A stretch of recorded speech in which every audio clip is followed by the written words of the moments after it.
बिस्मिल्लाहिर्रहमानिर्रहीम। NA 187 का जो ज़मीनी इलेक्शन का मैदान है वो सज चुका है। अगर बात करें तो अब्दुल मजीद खंजाजी पाकिस्तान तहरीक इंसाफ के MNA के इस्तीफ़े के बाद इस नशिस्त पर अब दोबारा जो इलेक्शन होने जा रहा है। आज इलेक्शन कमीशन की तरफ से आज जो है कागजात नामजदगी जमा कराने का आखिरी दिन था। 9 उम्मीदवारों ने कागजात नामजदगी जमा कराए। इस वजह से पाकिस्तान पीपल्स पार्टी के उम्मीदवार हैं सरदार बहादुर अहमद खान सियड साहब, वफाक वजीर भी हैं, उनसे बात करते हैं। हमारे साथ मौजूद है। खान साहब, कागजात हमने जमा करा दिए हैं, क्या समझते हैं इस इलेक्शन को, कैसा देख रहे हैं? और थोड़ी सूरत हाल 2018 की नस्बत काफ़ी डिफरेंट नज़र आ रही है इस बार। इस इलेक्शन को मैं बिल्कुल साफ शफाफ ट्रांसपेरेंट देख रहा हूँ।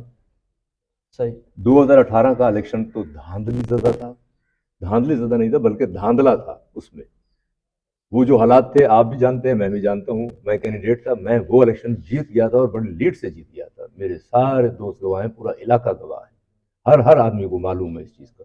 वो हमें इलेक्शन से 2 दिन बाद हराया गया था।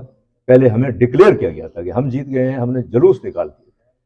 कोई मुकाबला नहीं है, ये मेरा मुकाबला नहीं कर सकते। हकीकत मैं आपको बता रहा हूँ, ये मेरे दोस्तों की, आवाम की मुझ पर मेहरबानी है। मैं ममनून हूँ, अल्लाह का करम है कि मैं उनसे मोहब्बत करता हूँ और वो हमेशा मुझे कामयाब करते हैं।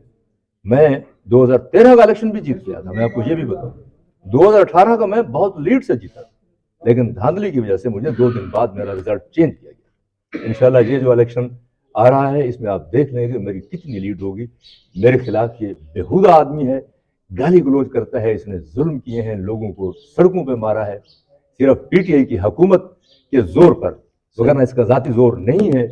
लोग नाला हैं, तंग हैं इसकी बेहुदगी की वजह से, इसकी गाली गलौज की वजह से, इसकी बदकिरदारी की वजह से। इंशाल्लाह इसको शिकस्त फाश देंगे। बताया जा रहा था कि पीपल्स पार्टी की तरफ से फैसला नहीं हो पा रहा था कि इलेक्शन लड़ना है, ज़मीनी इलेक्शन नहीं लड़ना। अब पीपल्स पार्टी ने फैसला कर लिया कि इलेक्शन लड़ने जा रहे हैं अब, और इस वजह से परमानेंट डिसीजन कर लिया गया, मुस्तकिल डिसीजन नहीं है। देखिए, मैं पीपल्स पार्टी से, ज़ाहिर है अपनी पार्टी से राब्ते में हूँ। मैं आज भी राब्ते में हूँ, मैं कल भी राब्ते में था, मैं परसों भी राब्ते में था, मैं रोजाना की बुनियाद पे मैं राब्ते में रहा हूँ। सोच विचार थी उनकी, चूंकि हुआ ये कि PDM का एक वफद उनके पास गया था। उन्होंने रिक्वेस्ट की कि जनाब, चूंकि हम इस इलेक्शन में नहीं जा रहे, हम इलेक्शन लड़ने नहीं जा रहे, तो आप भी हमारे साथ चूंकि अलायंस में हैं, तो आप भी हम एंगी कर लें, आप भी इलेक्शन में ना जाएं। लेकिन हमारी क़यादत ने उनके साथ इत्तेफाक नहीं किया। उन्होंने ये कहा है कि नहीं जी, हम इलेक्शन लड़ेंगे, इसलिए उन्होंने हमें हुक्म दिया है तो हम इलेक्शन लड़ रहे हैं। आपने फरमाया 18 का इलेक्शन अब जीत चुके थे, तब सरदार शहाबुद्दीन खान सियड साबिक MPA वो आपके साथ थे, आज वो नहीं है, तो फिर इस सूरत हाल कैसे मेंटेन करेंगे? शहाबुद्दीन खान के पास उस वक्त भी PTI का टिकट था। पैनल तो आपके साथ नहीं, मेरे साथ पैनल नहीं था, मैं आज़ाद था। उन्होंने जो किया, मैं अब वो एक और बात है, मैं वो बात नहीं करता। लेकिन ये उसका पूरा हल्का मेरे साथ आया बैठा है, आप जाके देख सकते हैं। तमाम union council Shahpur, union council Sauwala, union council Basira, Wada, Rajan Shah, 306 सारे लोग आए बैठे हैं। उनकी मोहब्बतें हैं, उनकी मेहरबानी है, वो मेरे साथ। तो क्या समझते हैं शहाब खान साहब का कितने फीसद जो है आपको नुकसान हो सकता है? शहाबुद्दीन खान मुझे सिर्फ एक आध जगह पे नुकसान पहुंचा सकते हैं, लेकिन वो मेरी तलाफी बहुत सारी जगहों से हो जाएगी। सही। वो दूसरी बात यह है कि शहाबुद्दीन के इस फैसले को लोगों ने सराहा नहीं है, लोगों ने मुखालफत की है। आप यकीन कर रहे हैं कि एक आदमी चौबारे से, शहाबुद्दीन खान का बहुत करीबी आदमी है, उसने मुझे टेलीफोन किया कि मैं आ रहा हूँ। मैं कहा यार आप ना आओ, आपको तकलीफ है, लेकिन इतनी तकलीफ का मुझे इल्म भी नहीं था। उसको फालिज का अटैक हुआ है, अभी मेरे इल्म में नहीं था। वो फालिज से आया है मेरे पास, यहाँ नॉमिनेशन पेपर जमा कराने मेरे साथ आया है। वो उसका करीबी दोस्त था, उसके कहने पे इकबाल अरबी। सही। कोई उसके कहने पे मुझे नुकसान नहीं हो रहा। क्या समझते हैं एक सियड खानदान की एक बहुत बड़ी कह सकते हैं कि एक पॉलिटिकली हिस्ट्री थी, अब डिवाइड होता दिखाई दे रहा है? नहीं, कोई ऐसा डिवीजन नहीं है, कोई ऐसा मसला नहीं। पॉलिटिकल हिस्ट्री इंशाअल्लाह है, रहेगी, और पॉलिटिकल हिस्ट्री हम बना रहे हैं मजीद। पॉलिटिकल हिस्ट्री पीपल्स पार्टी के साथ थी और मैं ही पीपल्स पार्टी की लेगेसी को हमने कायम रखा हुआ है। पॉलिटिकल हिस्ट्री ये थी कि मेरे चचा सरदार जहांगीर खान साहब पीपल्स पार्टी से MNA थे, पीपल्स पार्टी की सेंट्रल एग्जीक्यूटिव कमेटी में थे। बहराम खान साहब भी पीपल्स पार्टी की सेंट्रल एग्जीक्यूटिव कमेटी थे, पीपल्स पार्टी से MNA थे। ठीक हो गया जी। और इंशाल्लाह मैं पीपल्स पार्टी में हूँ, तो पीपल्स पार्टी में सारी मोहब्बतें हैं, उसको आगे बढ़ा रहे हैं। कितने फीसद सियाड़ बरादरी आपके साथ इस अटैच है शहाबुद्दीन साहब के जाने के बाद? 100%। अब आप सुन रहे थे, ये मेरे भाई हैं जुल्फकार खान साहब, सिर्फ एक सरदार गुलाम अहमद पहले थे वो उनके साथ, वो जो पहले मेरे मुखालिफ हैं, पहले लेकिन नहीं, एक ये भी मैं बता दूं, उनके भी मुझे फोन है, मैं झूठ नहीं बोलता। उनको उनके भी हम मुझे मनाएंगे फोन है, इंशाल्लाह। उन्होंने मुझे कहा है कि जनाब हम मिलना चाहते हैं, वो मेरे साथ आ जाए। इलेक्शन 2018 का ज़्यादा मुश्किल था, ये ज़्यादा मुश्किल है? 2018 का इलेक्शन जो था वो इस तरह था कि बस मैं आपको क्या बताऊं कि हमारे चेयरमैन, इन्हीं यूनियन काउंसिलों के चेयरमैन जिनका मैंने आपको जिक्र किया, इनको हमने चेयरमैन बनाया। इनको बुला के कुछ लोगों ने दावत करके इनको पीटीआई में ऐलान करवा रहे थे। तो मेरे कुछ दोस्त थे, मैंने उन्हें कहा, मैंने कहा ऊपर जाके उनसे कहें कि ये दुरुस्त नहीं है, कि हमें इस तरह डिस्टर्ब ना करें। तो उनकी मेहरबानी, उन्होंने रुकवाया। वो कोई इलेक्शन नहीं था, वो तो जितने हमने वोट लिए और हम जिस अंदाज से जीते, वो तो लोगों की मोहब्बत का नतीजा था। बहुत मेहरबानी थी लोगों की, वगरना आज़ाद हैसियत से भी। और वैसे लोगों ने बहुत मोहब्बत आमेजी की, आपके भी सामने है। लेकिन मेरा तजुर्बा ये कहता है कि मेरा ये इलेक्शन 2018 के इलेक्शन से भी ज़्यादा मजबूत। 9 उम्मीदवारों ने कागजात नामजदगी जमा कराए। 3 बड़े उम्मीदवार हैं, मजीद खान साहब, महबूब अल हसन और आप।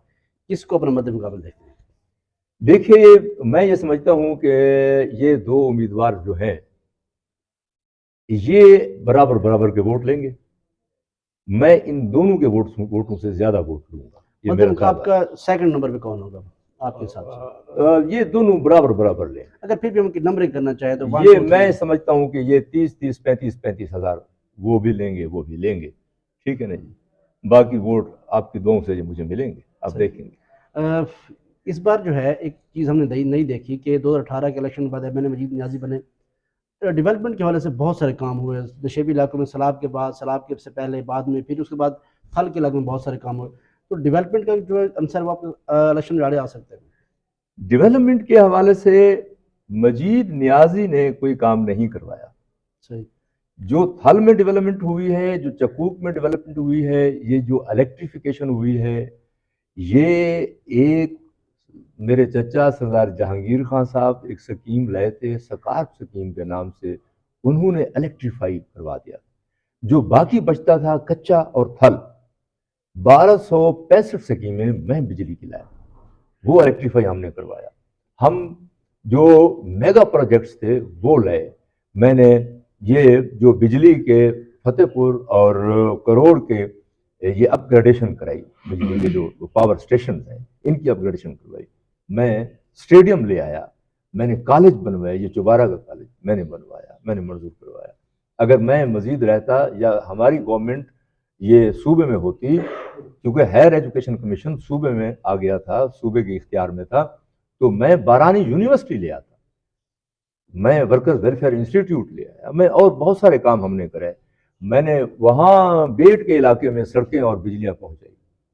जब से मैं नहीं रहा, इन्होंने उसकी मुरम्मत नहीं की, अब बंदे वहाँ जा नहीं सकते, सड़कें टूट फूट गई, इन्होंने नहीं कराई डेवलपमेंट, ये गलत बात। लिया करोड़ रोड बड़े से बाद बनाया, लिया करोड़ रोड जो इन्होंने बनाया है वो इतना थर्ड क्लास बनाया है कि आप देख रहे हैं कि वो अभी से वो इतना खराब बनाया है कि वो अभी से खराब हो रहा है, और वो उसके वो कंकर जो है वो निकल रहे हैं रोड से। इस हकीकत से तो आप आखिरी सवाल ये है कि इलेक्शन जो है अगर आप जीत जाते हैं तो उस जीतने के बाद हुकूमत में भी होंगे तो क्या तरजीहात होगी हल्के की? देखिए, मेरे हल्के में जो पसमानगी है उसका खात्मा करने के लिए यहाँ तो बेहतर तालीमी अदारे बनवाने के हवाले से, यहाँ लोगों को जो बेरोजगारी है उसके खात्मे के हवाले से मैं अपना किरदार अदा करूँगा। जो पार्लियामेंट में इस इलाके की पसमानगी है वहाँ उठाने की ज़रूरत है।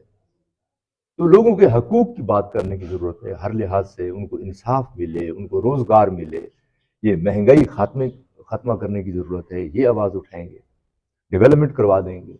ये बहुत शुक्रिया। सरदार बहादुर खान सियाड़ हमारे साथ मौजूद थे और इनका बताना है कि इलेक्शन जो है उसकी इलेक्शन कैंपेन का बाकायदा आगाज़ कर दिया उन्होंने, और तमाम तफसीलात हमने सुनी कि सरदार शहाबुद्दीन खान सियाड़ साहब के ग्रुप के बाद जाने के बाद क्या सूरत हाल है, और इस वाले से हम मज़ीद भी इनसे बात करते रहेंगे। अभी इलेक्शन कैंपेन स्टार्ट हो चुकी है, आने वाले दिनों में मज़ीद भी इंटरव्यूज़ होंगे। तब तक हमें इजाज़त दीजिए। अल्लाह निगहबान।